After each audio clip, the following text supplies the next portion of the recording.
For many years, I've had a tenuous relationship with the Easter holiday. I've not had a whole lot of problems with the Holy Week story and the story of the crucifixion of Jesus. From what I've read in a variety of works on the Bible, which I have a lot, and my wife will attest, I've concluded that, and to some extent, the story of the arrest and trial of Jesus, while not necessarily accurate in its specifics, in fact, has a historical basis, and that he was, in fact, tried and executed by the Roman authorities. That I can relate to. But where I have a bigger problem has to do with the question of resurrection. Now, this morning I read to you the Christmas or the Easter story as reflected in the Gospel of Mark. And as I pointed out, what we're talking about there is the so-called shorter ending. You notice in that shorter ending, when they leave the tomb, the women do not necessarily go and talk to the disciples or anyone else about who they have seen. It is in the later accounts, later parts of Mark that were added as an afterthought, possibly, as well as Matthew, Luke, and John. We see the stories of the appearance of Jesus, the road to Emmaus, Jesus coming in and eating with his followers. But that's not part of the original story. And so at the same time, the so-called resurrection is the seminal event of Christianity. But what does it mean? What was that experience that was so powerful to many people? We don't know. Now, attributing miracles to Jesus was not a far stretch. If you read, again, the New Testament, the Gospels, the stories, there are many things that are miraculous. Miraculous being something done that does not fit the so-called laws of nature that we have. We've got the loaves and fishes for 5,000.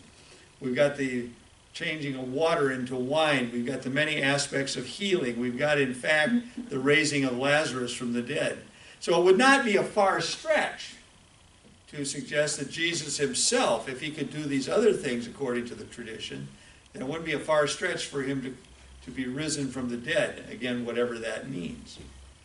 But we also have to remember that this was all written in a pre-scientific era, in an era where where people were conditioned to believe these kinds of stories, not so much different from the story that we read this morning to the children, that Steve read.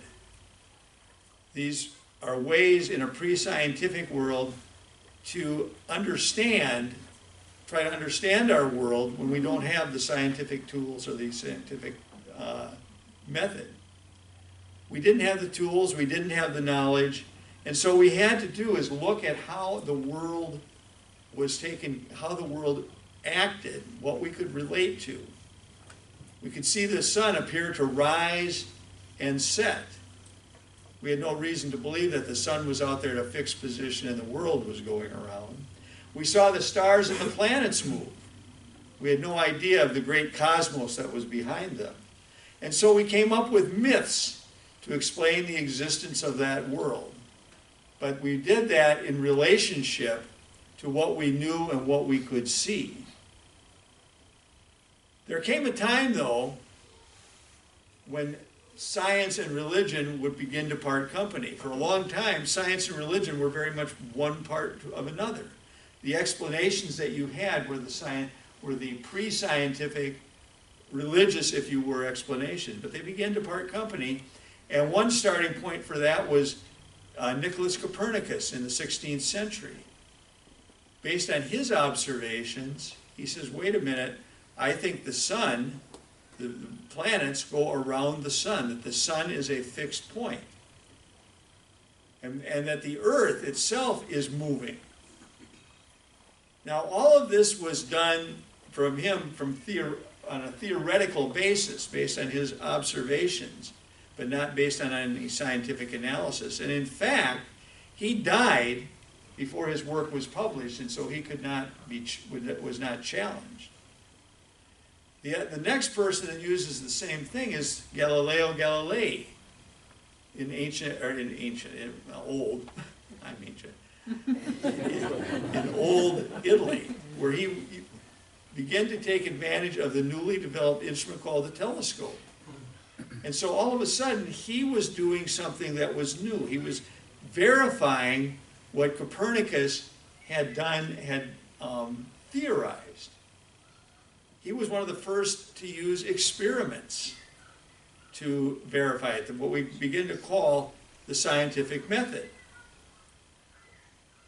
Now we have the church coming in and saying, but that is not consistent with our doctrine. If in fact the world works as you describe it, then how could the passage in Joshua about the sun standing still be correct?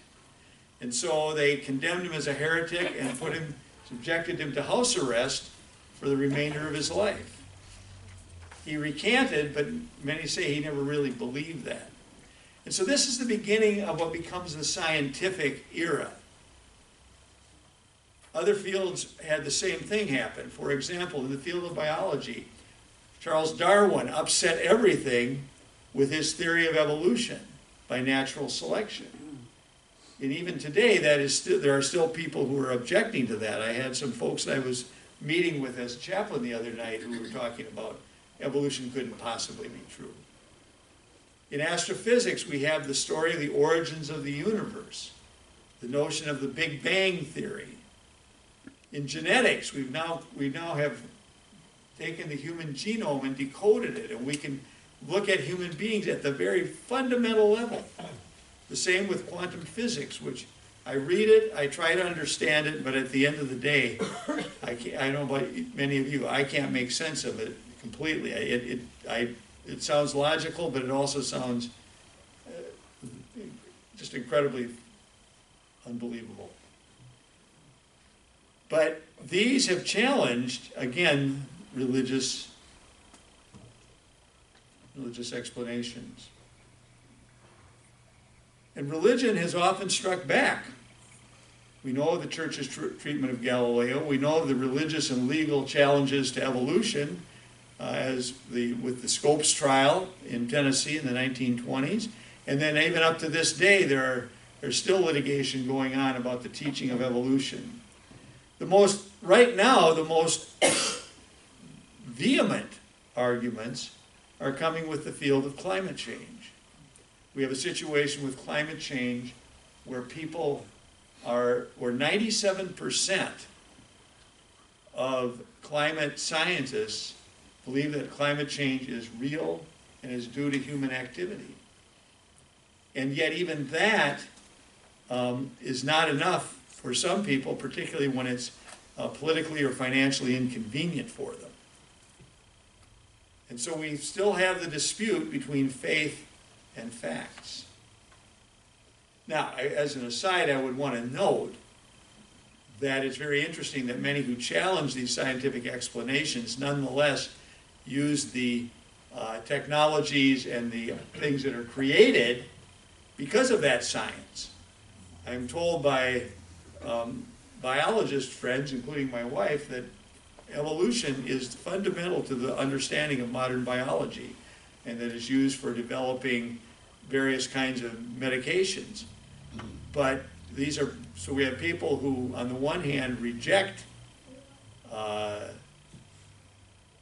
evolution, but on the other hand, probably take amoxicillin when they have an earache.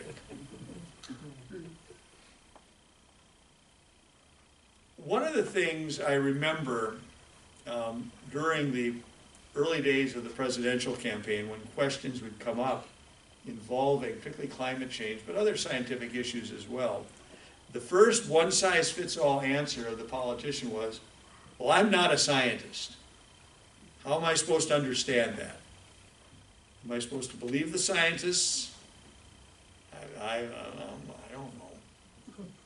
So the point is that science is still being challenged. Isaac Asimov, I think, put it very well. He says, we've reached a point where people are saying, in effect, my ignorance is just as good as your knowledge. And yet, we live in that world, and it's dangerous to live in that kind of a world because of what the effects are going to be, the effects of declining to support science. We have a new EPA administrator, Environmental Protection Agency administrator, who says climate change, he's not sure that humans have anything to do with climate change. We have a proposed budget from this administration that is cutting funds at the EPA and NASA for climate-related research.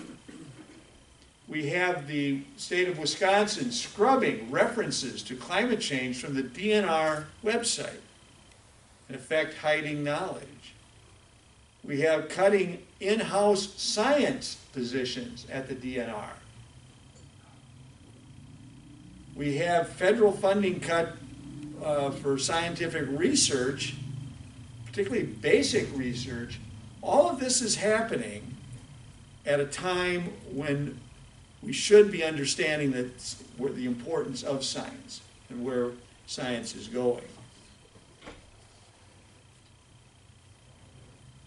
We have an administration that is now trying to back away from the commitments of the Paris Climate Accords because they don't believe or don't want to believe, I would consider the latter, the science involved. And this isn't pure harmless disagreement. The harm is the long-range damage to our planet. The harm could be a detriment to our economy. Today, do you know that there are more people employed in the alternative energy industry than mining coal? And yet we are concerned about bringing the coal mining back so we can spew more tons and tons of carbon into the atmosphere. So the question has to become, at least in our context, whether science and religion can coexist. Now, the first thing we need to think about in doing that is, what do we mean by religion in this context? So often, when the word religion is used or the concept is referred to, it has to do with a supernatural, theistic religion.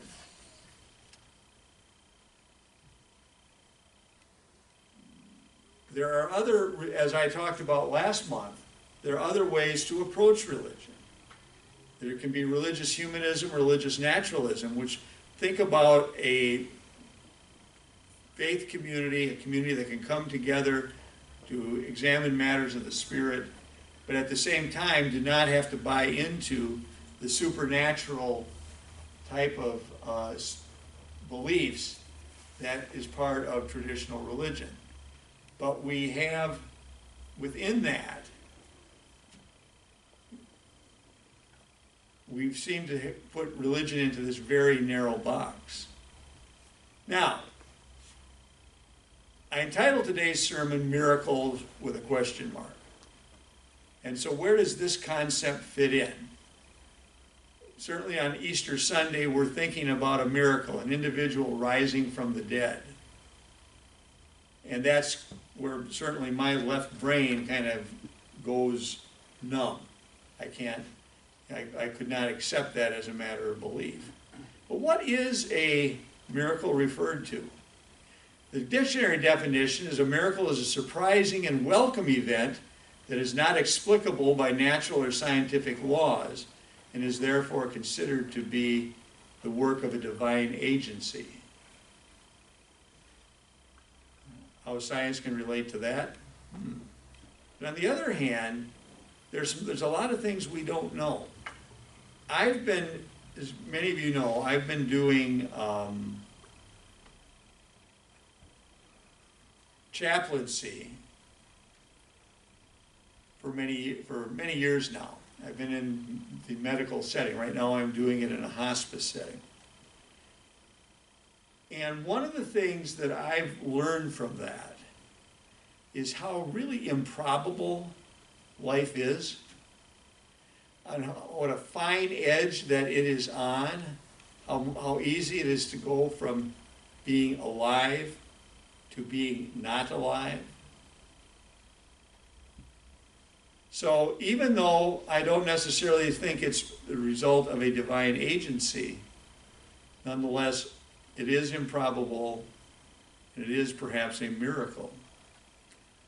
If any of you have been present at the birth of a child, Is there something that seems more miraculous than that? I don't know. What about being outside on a clear night in the countryside where there are no streetlights and looking up at the sky and seeing the vast cosmos? Is that miraculous? What about imagining, if you will, the Big Bang? The notion that all of the matter and energy that makes up what's now our universe may have come from something smaller than the head of a pin or the point of a pin. And that it exploded and went out for hundreds of millions of years. So these things certainly can seem miraculous, even if one does not necessarily believe in a divine agency for it. So we can't always understand these with our rational selves. We may be able to say there are many things that we don't understand yet. That may be a fair way to approach it. But nonetheless, we need to accept these, and that's where science and religion can take us. Recently, there was a study by Rice University regarding the conflict of religion and scientists. And they asked, Rice sort of examined this. And according to the study, when asked about the terms of conflict between religion and science, Eklund, the author of this study, noted that only a minority of scientists in each regional context believe that science and religion are in conflict. In the UK, one of the most secular countries studied, only 32% of scientists characterized the science-faith interface as one of conflict. In the US, this number was only 29%, and 25% of Hong Kong scientists, 27% of Indian, 23% of Taiwanese science believe that science and religion could coexist and be used to help one another. So we don't necessarily have to find the two in conflict. We do not necessarily have to promote that. But what is happening, and the reason I was talking about this today is because I have been, as you can tell, very disturbed by the fact that we are getting away from decision-making based on facts, based on science. And I think that's going to be a real danger for us. Now, what's one of the things that we do in the United States when we find ourselves troubled by something like this? Well, we get out with some good old shoe leather or whatever our shoes are made of these days and get out on the streets and demonstrate for our beliefs. If you're interested, there's going to be an opportunity to show the support by joining what's called the March for Science, which is going to take place on April 22nd, which is Earth Day, which in Wisconsin we particularly revere because it was the brainchild of Senator Nelson many, many years ago, about 50 years ago now almost. But in Washington, D.C. and around the country, there's going to be a march on April 22nd. And as it happens, in Madison, it will be that day. If anybody is interested, it will be starting at James Madison Park on Gorham Street, which is near downtown on Gorham, which kind of goes along the lake. In the website for this march, they say, why are we having it? And the answer is science, scientists, and evidence-based policy making are under attack. Budget cuts, censorship of researchers, disappearing data sets, and threats to dismantle government agencies harm us all, putting our health, our food, our air, our water, our climate, and our jobs at risk. It is time for people who support science to take a public stand to be counted. The March for Science is the first step of a global movement to defend the vital role science plays in our health, safety, economies, and governments.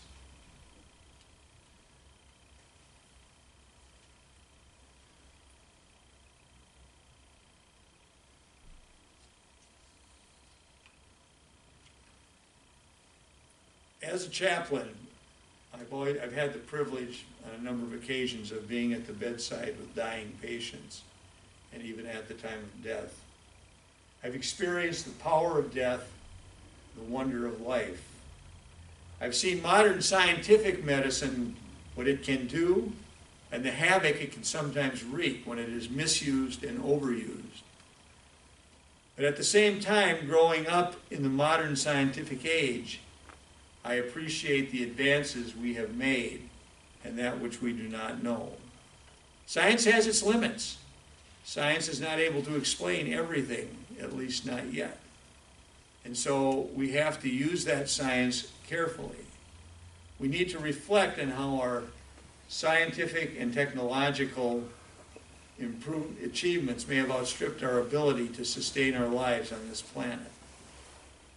So as we leave this service today, I invite you to appreciate the miracle of spring, the blooming of the trees and flowers, and the blessings of those with whom we are privileged to share this date and time. Have a joyous Easter, a happy Earth Day, and take a moment to be thankful to those scientists throughout human history who have helped us, often at danger to themselves, to understand and appreciate the world around us. Blessed be.